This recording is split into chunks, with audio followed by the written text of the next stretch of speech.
घमंडी बहू और परी। बहुत समय पहले की बात है। विजयनगर नामक गांव में विमला नाम की बूढ़ी औरत रहती थी। विमला का इकलौता बेटा नीरज, जो कई साल पहले अमेरिका पढ़ाई करने गया तो वापस नहीं लौटा। एक दिन विमला को पता चला कि उसके बेटे नीरज ने गौरी नाम की लड़की से शादी कर ली है। शादी के बाद भी वो कभी इंडिया नहीं आया। उसने अपनी पत्नी की फोटो माँ के पास भेज दी थी। उसकी माँ अपने आस पड़ोस की औरतों को अपने बेटे बहू के साथ देखकर बहुत दुखी होती थी और हमेशा उसे फोन करके कहती थी, हेलो नीरज बेटा, कितने साल हो गए हैं तुझे अमेरिका जाए और अब तो तूने शादी भी कर ली है। यहाँ अपने आसपास के घरों में दूसरे के बेटे और बहू को एक साथ देखकर तेरी बहुत याद आती है। एक बार तो अपनी माँ के पास आ जा। चला आता माँ, पर यहाँ पर काम बहुत है, छुट्टी ही नहीं मिलती। एक बार तू कैसे भी आ जा बेटा, यहाँ तुझे देखने की इच्छा पूरी करके चली जाऊंगी। तेरे सिवा और कौन है मेरा। माँ ऐसा क्यों कहती हो? ठीक है, मैं बाद में फोन करता हूँ। क्या हुआ नीरज? क्या बताऊँ, वह माँ का फोन आया था। वह कह रही थी कि तुम्हें देखे ही बिना मर जाऊंगी। एक बात कहूँ नीरज, यहाँ ना ही तुम्हारी ज्यादा कमाई है और ना ही मेरी, और वहाँ जब तुम्हारे सिवा और कोई माँ का नहीं है तो माँ की सारी प्रॉपर्टी का क्या होगा? क्यों ना हम उसे बेचकर यहाँ पर बड़ा बंगला ले ले। तुम ही तो कह रहे थे कि वहाँ तुम्हारे बाप दादा की करोड़ों की प्रॉपर्टी है। हाँ, पर माँ बेचने के लिए नहीं मानेगी। कैसे नहीं मानेगी? उन्हें मनाना पड़ेगा। एक काम करो, दोनों चलकर माँ को मनाते हैं और प्रॉपर्टी का सारा पैसा लेकर आते हैं। प्लीज कोशिश तो करो। ठीक है, तुम कहती हो तो चलते हैं। नीरज माँ को फोन करके अपने आने की बात कहता है। उनके आने की बात सुनकर माँ बहुत खुश हो जाती है। विमला अपने आस पड़ोस के सभी लोगों को बताती है कि उसका बेटा आने वाला है। 2 दिन बाद जब उसका बेटा सचमुच में आ जाता है तो विमला की खुशी का कोई ठिकाना ही नहीं रहता। गौरी अपने सास के पैर छूती है। खुश रह बेटा। अरे मैं तो समझी थी अमेरिका में रहकर हमारी बहू में कोई संस्कार ही नहीं होंगे, पर हमारी बहू तो बहुत संस्कारी है। माँ, इसे मैंने शादी से पहले ही कह दिया था कि मेरी माँ को संस्कारी बहू ही पसंद है, वरना मैं शादी नहीं करूँगा, और यह मान गई। बेटे की बात सुनकर विमला खुश हो गई। अगले दिन गौरी विमला से पहले सुबह 5 बजे उठकर घर के सारे कामों में लग जाती है। सबसे पहले गौरी झाड़ू पोछा करती है और फिर नाश्ता बनाने के लिए किचन में चली जाती है। थोड़ी देर बाद गौरी सारा नाश्ता बनाकर उसे डाइनिंग टेबल पर लगाकर अपनी सास को उठाने चली जाती है। माँ जी, सुबह हो गई है, उठ जाइए। अपनी बहू की आवाज सुनकर विमला उठ जाती है और थोड़ी देर बाद नहा धोकर डाइनिंग टेबल पर पहुंच जाती है। गौरी अपनी सास को चाय देती है। बहू की सेवा देखकर माँ बहुत खुश हो जाती है। बहू भी उन्हें खूब मस्का लगाती है। रात को उनका बिस्तर ठीक कर देती है। आस पड़ोस के लोग भी बहू की ऐसी सेवा करते देख बहू की बहुत तारीफें करते हैं। कुछ दिन ऐसे ही मस्केबाजी के बाद वो माँ से प्रॉपर्टी बेचने की बात करती है। ये सुनते ही जैसा कि उन्होंने सोचा था, माँ प्रॉपर्टी बेचने के लिए मना कर देती है। क्या बात करते हो बेटा, ये हमारा खानदानी घर है। तुम्हारे दादा इस घर में रहते थे, फिर तुम्हारे पापा, और अब तुम इसे कैसे बेच सकते हो? मैं भी इन्हें यही कह रही थी माँ जी। आपकी बात मानता हूँ मैं, पर और दादाजी तो राजस्थान में पैदा हुए थे।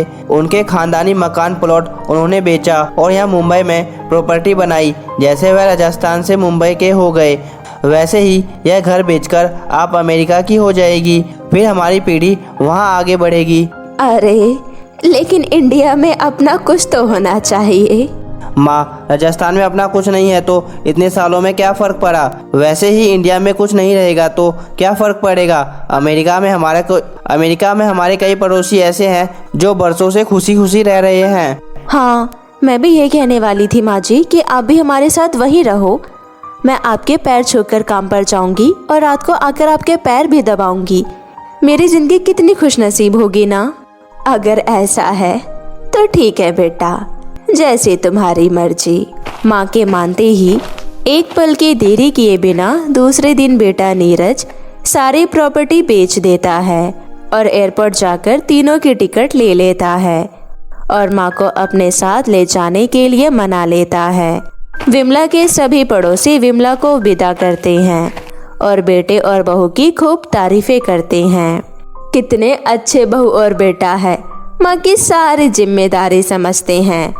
विमला बहन, अमेरिका जाकर हमें भूल मत जाना। अरे क्यों भूल जाऊंगी, जल्द ही तुम लोगों को भी अमेरिका बुलाऊंगी। आखिर इसी बहाने तुम लोग भी अमेरिका देख लेना।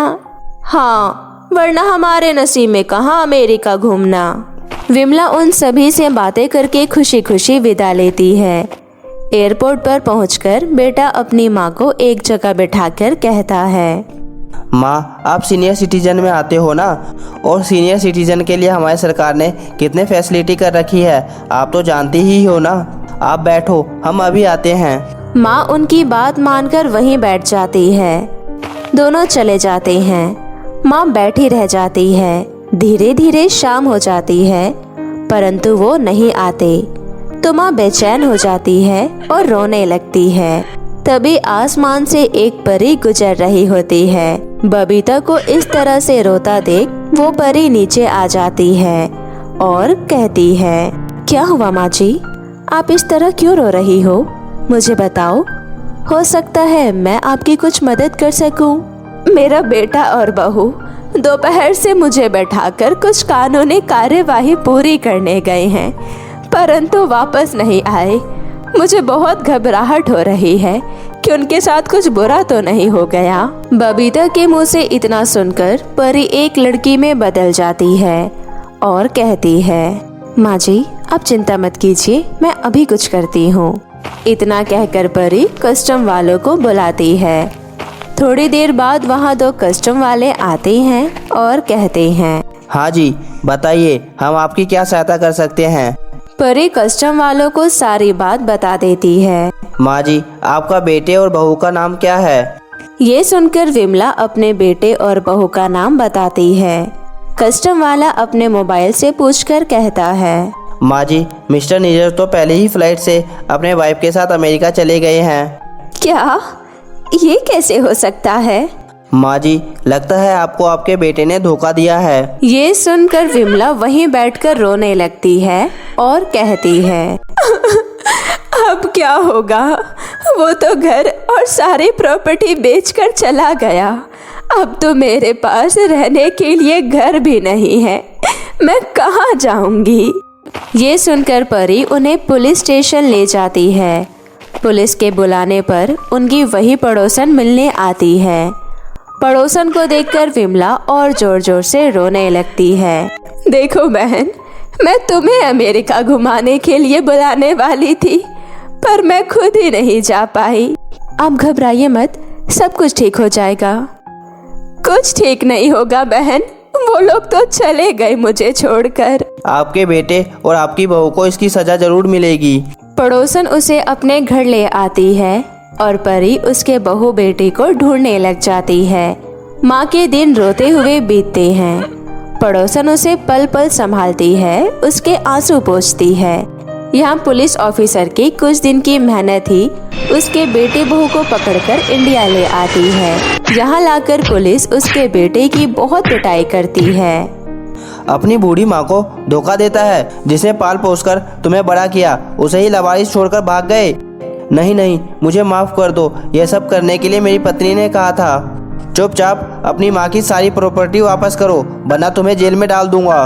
पुलिस ऑफिसर के मुंह से इतना सुन दोनों पति पत्नी घबरा जाते हैं और माँ के पैर पकड़ लेते हैं। हमें माफ कर दो माँ, हमें माफ कर दो। कैसे माफ कर दो बहू? मैं तो तुझे बहुत संस्कारी समझ रही थी, पर तू तो जब मेरा बेटा ही संस्कारी नहीं है तो वो बहू कैसे संस्कारी ला सकता है? पुलिस के कहने पर वे लोग न सिर्फ माँ की सारी प्रॉपर्टी वापस करता है, बल्कि उनके नाम पर पुलिस इतना पैसा एफडी कराती है कि जिंदगी भर का खर्चा चला सके। अभी वे लोग ये कार्यवाही करके निपटते ही हैं कि तभी दूसरी तरफ परी अपने जादू से कुछ ऐसा करती है कि उसकी नौकरी हटने का फौरन से लेटर आ जाता है, जिसमें लिखा था कि उसे नौकरी से डिसमिस कर दिया गया है। ये सुन बेटा रोने लगता है। माँ, मैं कहाँ जाऊँगा? प्लीज़ मुझे अपने घर में ही रहने दो। अब तुम्हारी एक ही सजा है कि तुम अपने माँ के घर के ऊपर वाले फ्लोर पर अपनी पत्नी के साथ किराए पर रहो और हर महीने अपनी माँ को किराए दो। मंजूर है तो बोलो, वरना पुलिस स्टेशन में एक लॉकअप खाली है। हाँ हाँ मंजूर है इंस्पेक्टर साहब, सब मंजूर है। हाँ हाँ, मैं माँ की कसम खाकर कहता हूँ कि आज के बाद मैं कभी फौरन जाने की कोशिश नहीं करूँगा और माँ का ध्यान रखूँगा। तो मेरे प्यारे दोस्तों, हमें इस कहानी से ये सीख मिलती है कि हमें कभी भी लालच में आकर अपनों के साथ धोखा नहीं करना चाहिए।